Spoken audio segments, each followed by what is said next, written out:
Hello and welcome to the Arise interview, where we take time to reflect on the big stories from the news and on the fortunes and affairs of the world in an hour of conversation with commentators, analysts and thought leaders. I'm Charles Aniagolu. Coming up in the next 60 minutes, online bullying is now everywhere in the world, including Nigeria, and it's getting worse. And the price the victims pay is getting higher. Everything from depression and emotional stress to even suicide. How do we break the cycle of cyberbullying? Is it possible? If so, how? We'll speak to a filmmaker who, along with other artists, is using his art to try to create change. Plus, it's the lucrative trade of selling citizenship to the world's rich, a global industry worth billions, and it's completely legal. Across the world, countries from Europe to the Americas are vying to attract those who can afford it through these schemes. And now one Caribbean country is targeting Nigeria's wealthy, offering them citizenship in exchange for investment. We'll speak to that country's ambassador to Nigeria. And later, a new talent show is getting ready to debut in Lagos. It's a new series for original singers with original songs featuring contestants competing in a series of live broadcasts with an audience helping judges to create who will proceed, or to decide who will proceed rather.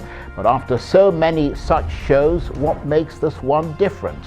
We'll speak to the executive producer of Live Your Dream coming up.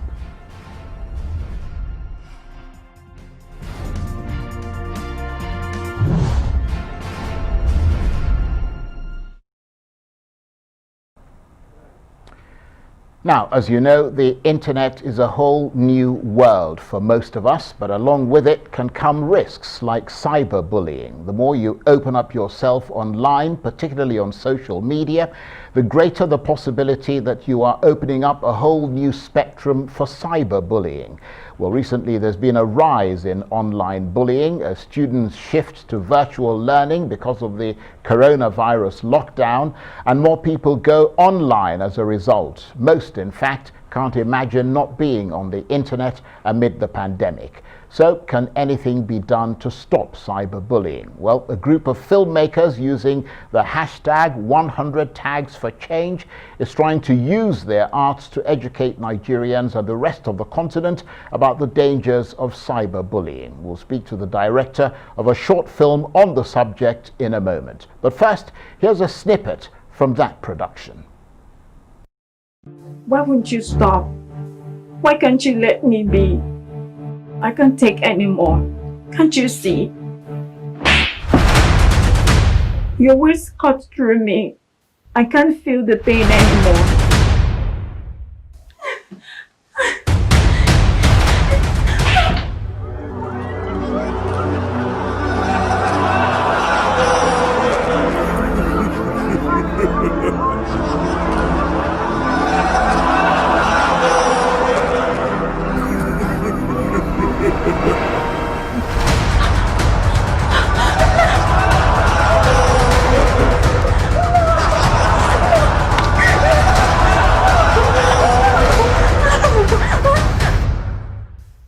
I spoke, offense taken, judgment rude.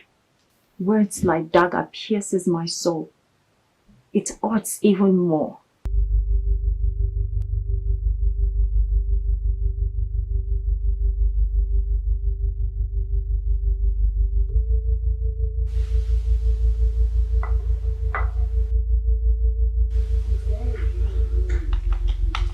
So before I let go, I sit and write my letter of forgiveness, and bowed my head and silently prayed.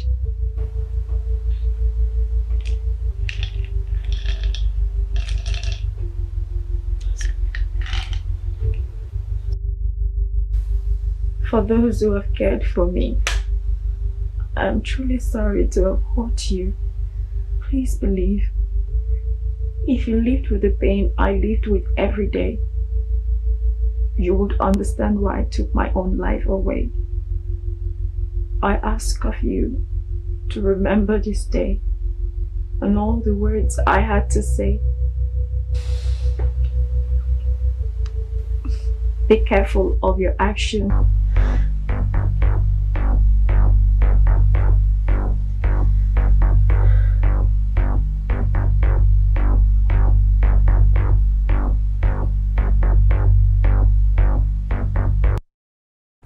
Powerful stuff. Well, for more about cyberbullying and what can be done about it and its effects on people, let's speak to the man who directed that short film you just saw, Joseph Duke, who joins me now from our Lagos studios. Joseph, thank you very much indeed for joining us. A very powerful film you produced there. Just tell us what motivated you to make that short film. Okay, thank you. One of the challenges I noticed was that a lot of people are just using social media without any caution. They are more concerned about just saying anything they like, and for that reason, a lot of bullying has been happening all around social media.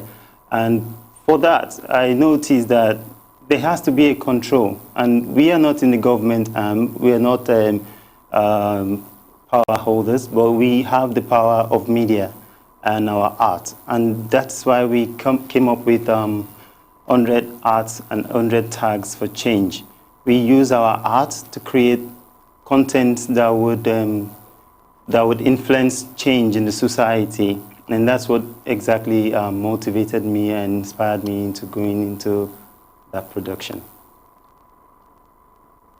We've heard of cyberbullying. I mean, it's been going on for quite some time, but I mean, the effects on people seem to be more profound in the Western world. I mean, there have been suicides and things in Canada and other places. I didn't realize it was that bad in Nigeria. Well, can you come again on the question? I said that generally speaking, we tend to hear, I mean, we've been hearing about cyberbullying for many years, but particularly much more prevalent and the effects much more dramatic in countries in the West. I didn't realize it was that much of a problem in Nigeria as well. Oh yes, it is. Definitely it is. We've had very terrible situations where people go to the extreme of committing suicide, like you saw in the short film we just did. And that is because it is real. People are doing this every day. We see people saying things. You know, people find comfort in their home when they can just say anything and nobody is policing them. They're in the room and they feel safe. They can talk to anyone, and it happens. They bully anybody. They bully you, whether you're an elite or you're a high-profile person out there, a celebrity, even to presidents, even to anybody. They just say things on social media, and I think people need to be more careful what they say on social media, what they do with this, the advantage. Internet is the advantage for us to use to make our world a better place, not for us to tear it down, not for us to start another cyber war of words. And that's exactly what we don't want. We don't want people to misuse the privilege of internet, the privilege of having to be able to speak to someone. So why don't you just use your mobile phones, mobile device, or whatever you're using to chat? Why don't you use it to encourage someone going through tough and trying times, rather than use it to tear people down, say bad things about people? And really, it's a problem, because recently, when I was about to make the film, someone told me that the story I'm pushing for is something that just happened, and someone was accused of some rape allegation, and because of that the person had to consider suicide. And I feel so bad, you know. People rely more on what you say to them, and words are very powerful. We don't joke with words. Words are powerful. They pierce through any part of your body. They pierce even to places that you cannot see physically, because after you say those words, it still lives on in the mind of the people that are victim of this hurtful words. So that is why we are very convinced that this issue needs to be addressed, and it needs to be addressed right now. We don't need to wait till a policy or something is done on a global scale or on a government level for it to be, curbed. We believe that with our art, as filmmakers, art is supposed to be something you can use to change the world, and to create impacts in people's life. And I have the privilege of making a film that can connect to you at home. I would use that to tell you the truth. I will use that to tell you what needs to be done, what must be done for us to have a better society and to live together. I just ask you, if you don't mind, just keep your answers a little bit shorter. You're making a lot of sense there, but for technical reasons that I won't get into, it's a little bit difficult for me to sort of interrupt you from here. But I suppose no one, I mean, just listening to what you said there, what you described, I mean, no one should have to have the capacity to cope with all that, but for someone with a more fragile frame of mind, maybe, who isn't very confident and doesn't feel able to stand up for themselves and let all of that roll off your back, as it were, that must really have a damaging effect. And I can imagine that would have a damaging long-term effect. Yes, it does. And people always believe that what you say about them is true, even if it's not true. They believe you've seen it and you said it. That's why people always ask, how do I look? When you dress up, and they're like, oh, how do I look? And that's because they need affirmation. And some people are not strong enough to handle their emotions. So when you say things that are hurtful to them, it creates a lasting effect on them. And then to some people that may not know how to handle their emotions, it could just damage them internally. And a lot of these issues are happening every day in our society, and people ought to do something about it. So we don't want to be part of those people that just see the problem and just sit around and do nothing. We want to be part of the people that would see the problem and be part of the solution. And that's why we came up with this short film, and we have other ones lined up to shoot, and we believe that little by little, drops by drops, we will create an ocean of change in the world. And where exactly is your film? I mean, I know it's a short film. Where are you actually showing it? Is it being shown online? I think it's got a tag on Instagram or something, doesn't it? Yes, it does. Right now, we did a premiere online, and we're showing it on YouTube, and we're tagging it to a movement that we hope would change the system, and that tag is 100 tags for change.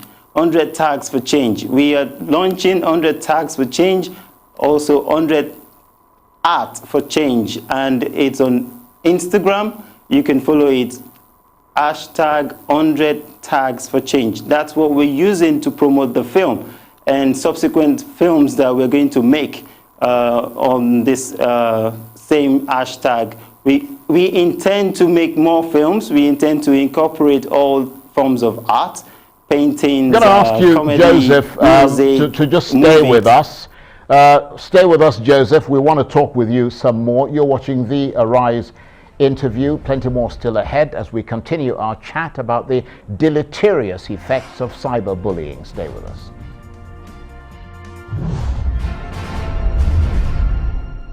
And we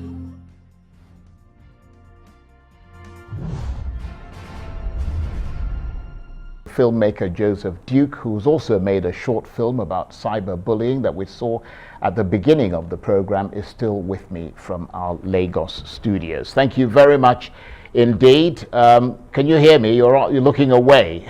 We can see you on a big screen here. I can hear you. I can hear you. So, I mean, yes. How should society deal with all that cyberbullying? I mean, recently we've seen laws being put in place in various countries that are holding people accountable for the kinds of things they say online. I mean, is that the way to deal with it?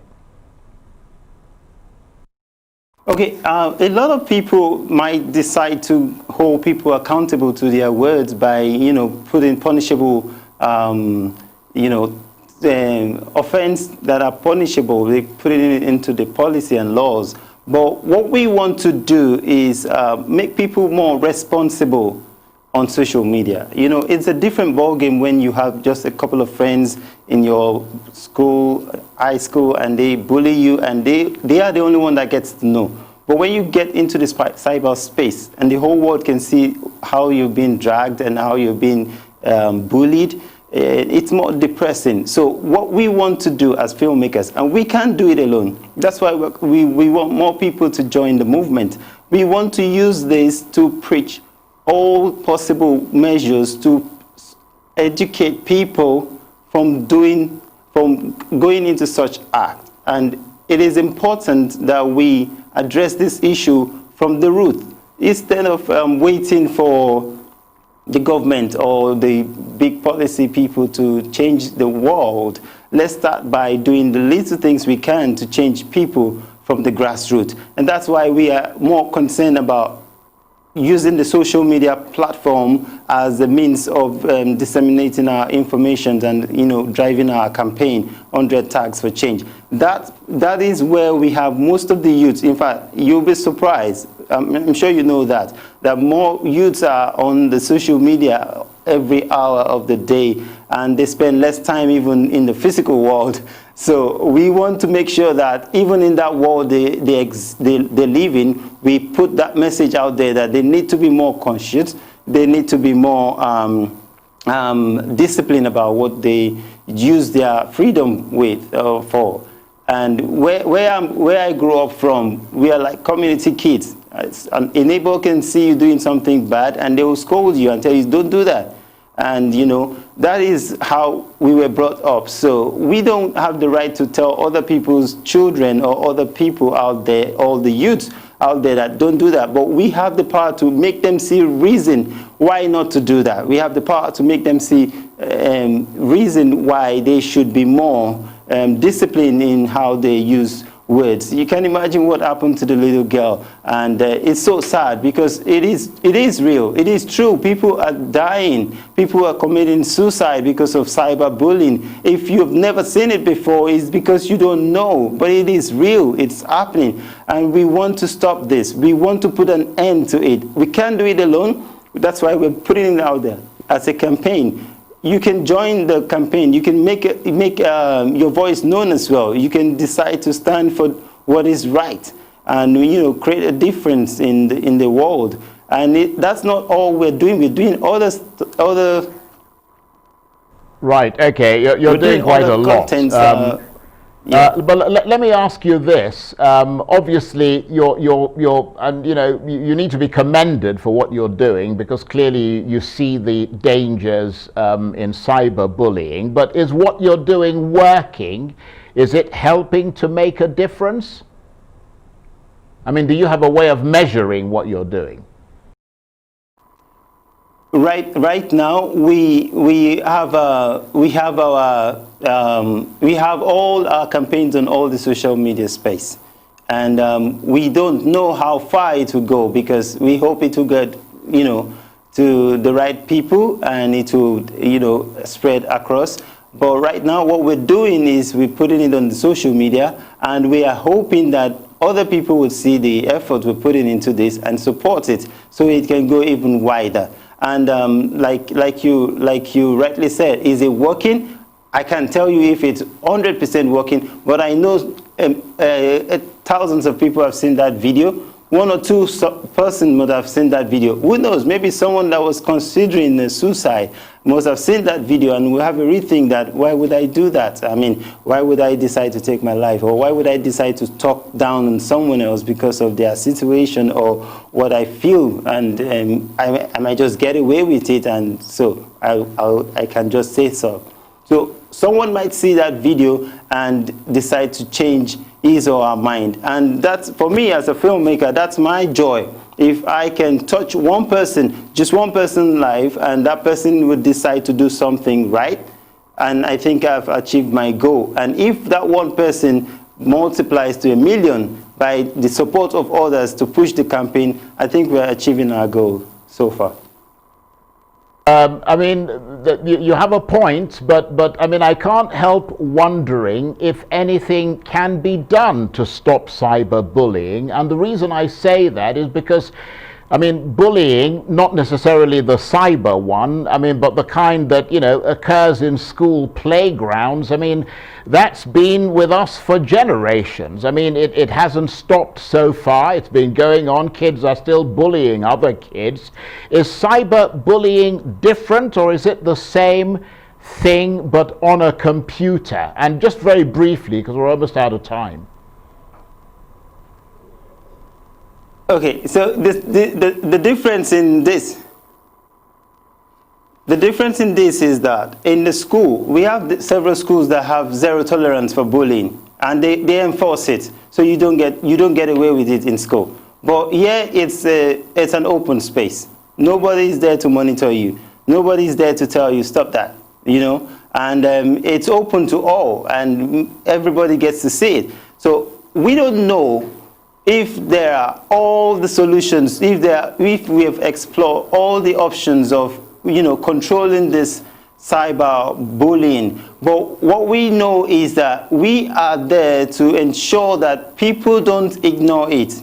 You don't look away from it. You see it as a problem, and we address it together as a problem. We should not just sit back and expect that, oh, it's been there, and let's just leave it there. Let's not do anything about it. I want us to see that it's a problem, and we need to address it. We need to bring it on the table and find workable solution to the problem at hand. Because it is a problem. Because if we're losing life based on comments, as little as comments from other people, I don't think it's good at all. I don't think it's something we should encourage in our society. So all over the world, we should discuss and find workable solution. Okay. My part is to bring this Joseph, I'm really sorry to interrupt you, but we're out of of time. But I want to thank you very much indeed for being on the program, and to commend you for making a film about cyberbullying. And Joseph is part of a group of filmmakers using the hashtag 100 tags for change, trying to educate Nigerians and the rest of the continent about the dangers of cyberbullying. We